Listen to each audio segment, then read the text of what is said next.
बिस्मिल्लाहिर्रहमानिर्रहीम, अस्सलाम वालेकुम।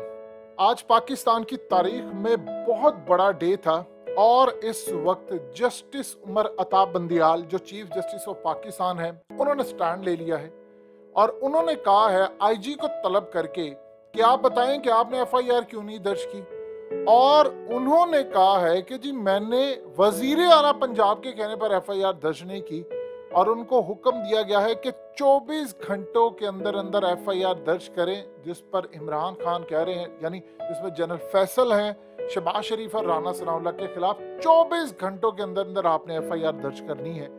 और गालिबन आईजी पंजाब को कहा है कि अगर किसी ने आपके काम में मुदाखलत की, यानी किसी ने आपको रोकने की जिन्होंने कुछ, फिर हम उनके काम में मुदाखलत करेंगे। यानी असल में अब जो मामला सामने आया है उसके बाद एक और बड़ी डेवलपमेंट है कि जस्टिस अतर मिनल्ला उन्होंने कहा है कि मुल्क में कोई सिविलियन बालादस्ती नहीं है, आधी जिंदगी तो हमने फौजी डिक्टेटरों के अंडर गुजार दी है। और साथ उन्होंने कहा है कि इस मुल्क में कानून की नहीं अशराफिया की हुक्मरानी है। यानी आज दो पाकिस्तान के बड़े, एक तो चीफ जस्टिस ऑफ पाकिस्तान और साबिक chief justice Islamabad high court, उन्होंने क्लियरली कह दिया है कि इस मुल्क के अंदर कोई सिविलियन बालादस्ती नहीं है, ये सिर्फ यहाँ पर शराफिया की हुकूमत है। लेकिन यहाँ एक अजीबोगरीब सूरत हाल है कि आईजी पंजाब के बारे में कहा है बाबर रवानी की इसको गिरफ्तार करे। पीटीआई के अंदर डिवीजन दो तरह की पैदा हुई है, एक कह रहे हैं कि चौधरी दूसरी साइड पर भी मिले हुए, कुछ कह रहे हैं नहीं जी चौधरी मजबूर है। आप एक मिनट के लिए देखिए तो मोना सिलाई कहते हैं कि हमने आईजी पंजाब को कहा था कि तुमने नामालूम अफराद के खिलाफ एफआईआर दर्ज नहीं करी। वो कुछ नामालूम अफराद के खिलाफ करने जा रहे थे। इमरान खान का मुतालबा था कि सबसे पहले जनरल फैसल का नाम लिया जाए, डीजी आईएसआई के मातहत जो काम करने वाले हैं, यानी आईएसआई के जो ऑफिसर हैं, तो उसके बाद शहबाज शरीफ का नाम और राना सनाउल्लाह का नाम। लेकिन यहाँ पर वो कह रहे हैं कि जी नामालूम अफराद, इसीलिए हमने रोका। देखिए सबसे पहले एक छोटी सी बात आप समझिए, क्या चौधरी परवेज अली स्टैंड ले सकते थे?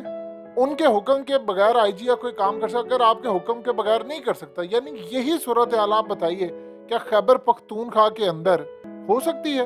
यानी महमूद खान कहें कि मेरे अंडर जो आईजी है वो काम नहीं करता, वहां पर तो इमरान खान अगर कहें तो अभी एफआईआर दर्ज हो जाएगी, तो यहाँ पर क्यों नहीं? तो आप ये बताइए, अगर आपके घर में खुदा ना खासा वाकया होता है, किसी को गोली लगती या परवेज अली समेत या किसी पर भी कातिलाना हमला होता, तो तब भी आप यही कहते हैं कि जी वो नामालूम अफराद। पुलिस वाले नामालूम तो तब करते हैं जब कोई मुद्दई ना हो। यहाँ पर तो इमरान खान 3 नाम दे रहे हैं, तो आप ये क्यों नहीं किया? अब सवाल ये है कि अचानक ये क्या हुआ है कि चीफ जस्टिस भी खड़े हो गए हैं और अरशद शरीफ की वालदा ने जो खत लिखा उस पर भी कार्रवाई शुरू हो गई, यानी अरशद शरीफ का जो केस है अब वो भी टेकअप हो गया। देखिए दो चीजें आप यहाँ पर समझिएगा, इस वक्त इतना प्रेशर पूरे मुल्क से आ रहा है, पूरी दुनिया से प्रेशर आ रहा है और सब ये डिमांड करें। इमरान खान ने चूंकि इतनी डिमांड की, उन्होंने कहा चीफ जस्टिस से कि आप क्यों नहीं इनके खिलाफ एक्शन लेते, आप इनके खिलाफ एक्शन लेंगे तो हमें चीजें समझ आएंगी कि इस मुल्क के अंदर कानून की बालादस्ती है। लेकिन यहाँ पर तो कोई मामला नहीं हो रहा। अब कहानी यहाँ पर जो खड़ी होती है वो तो बड़ी अजीबोगरीब सूरत हाल है। यहाँ ये कहा जा रहा है कि भाई अगले कुछ अरसे के अंदर इसकी तय तक जाना है। देखिए होता क्या है कि अगर आम सरकारी मुलाजिम कोई होता है, उसके खिलाफ एफआईआर अगर होती है तो उसको सस्पेंड कर दिया जाता है। तो यहाँ पर क्या डीजी आईएसआई क्या इख्तियार है या किसी और का या फौज का कि वो इनको सस्पेंड कर सके? देखिए ये केस टू केस वेरी करता है। अगर हाई अथॉरिटी ये समझती है कि यहाँ पर सस्पेंड करना बनता है तो फिर वो जनरल फैसल को सस्पेंड कर सकते हैं। अदरवाइज ये अथॉरिटी पर डिपेंड करता है कि एफआईआर दर्ज होने के बाद वो काम जारी रख सकते हैं या उनकी मर्जी होती है। तो यहाँ पर केस टू केस वेरीफाई करता है। वैसे आम रूटीन के अंदर अगर किसी भी सरकारी मुलाजिम के खिलाफ एफआईआर होती है तो वो सस्पेंड होता है, एफआईआर कंप्लीट होती है। अगर तो वो उसमें साबित नहीं होता तो फिर उनकी जो सस्पेंशन है, उनके जो पैसे होते हैं वो उनको मिल जाते हैं। अदरवाइज इस सूरत हाल के अंदर मामला डिफरेंट रहता है। ये बड़ी दफा प्रैक्टिस देखी गई है, लेकिन यहाँ मामला बड़ा अलग है।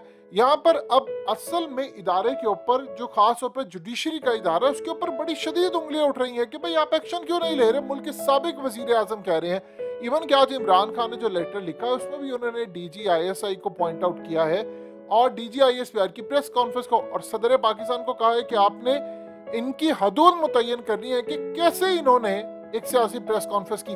तो इमरान खान का दबाव तो इस वक्त बरकरार है, लेकिन आईजी पंजाब के हवाले से जो मामला है वो ये है कि इन्होंने किसके कहने पर नामालूम अफराद के खिलाफ FIR दर्ज करने का कहा।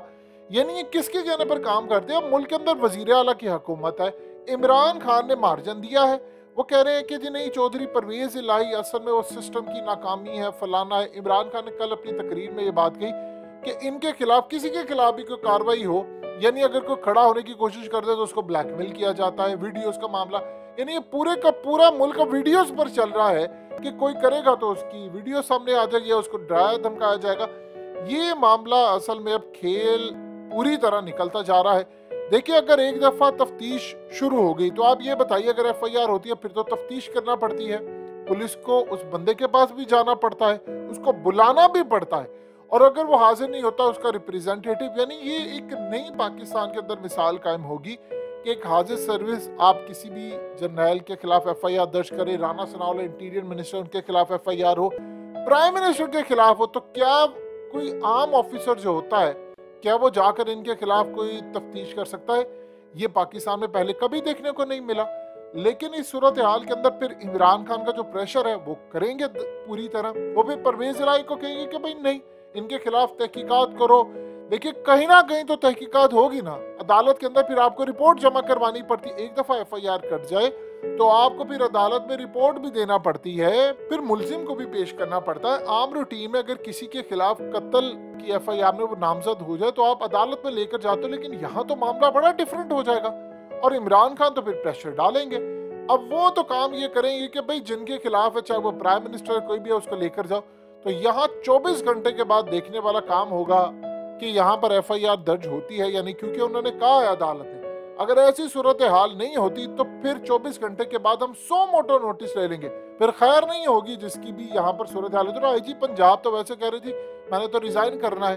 तो आप चाहे एक दिन करे, 2 दिन करे, और दूसरा इसमें जो FIR है उसमें क्लियरली वाज़ेह है, यानी उसमें आप जोल नहीं कर सकते। उसमें ऐसी FIR इमरान खान ने दर्ज नहीं होने देनी कि जिसमें आप कमी बेशी करके किसी को बचा ले। उन्होंने डायरेक्टली इल्जाम लगाया 3 बंदों पर कि इन्होंने मुझे कत्ल करवाने की कोशिश की और इनके खिलाफ तहकीक कर सके।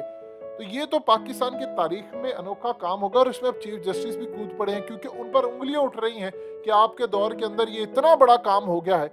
आज उन्होंने क्लियरली कह दिया है कि किसी ने मदाखलत की तो फिर हम उनके कामों में मदाखलत करेंगे, यानी अगर कोई इदारा आया बीच में बच बचाव करने तो फिर हम उनकी हदूद के अंदर चले जाएंगे। तो ये एक बड़ी स्टेटमेंट है और इमरान खान की बहुत बड़ी कामयाबी है कि वो इतना प्रेशर बिल्डअप करने में कामयाब हुए। असल में अब अदलिया के ऊपर इल्जाम बहुत ज्यादा आ रहे हैं, उनके ऊपर उंगलियां उठ रही हैं कि भाई आप काम क्यों नहीं कर रहे। तो इसीलिए अब उनको ये केस टेकअप करना पड़ा है और अरशद शरीफ का मामला भी अब टेकअप करना पड़ा है। ये मामला अब यहाँ पर रुकने वाला नहीं है, ये आप ज़हन में रखिएगा। ये अब बड़ी दूर तक मामला जाएगा, इसमें बड़े झोल है। इसमें ये देखना पड़ेगा कि वो तीसरा स्नाइपर कौन सा था, दूसरा स्नाइपर कौन सा था, गोलियां कहां से चली, क्या मामला हुआ। इवन कि आप अंदाजा कर लें कि वो जो मुलजिम नवीद है उसके बारे में एक अजीब कहानी है कि भाई उसके रिहाई के लिए या उसके तमाम मामला की जिसको ज़ेरे हिरासत नहीं रखना चाहिए, एक दरखास्त दायर हो गई और उसकी फैमिली की जानिब से नहीं है। भाई कौन है उसको जो बचाना चाह रहा है। ये भी एक अलग सीन है जो पाकिस्तान की तारीख में कभी नहीं हुआ।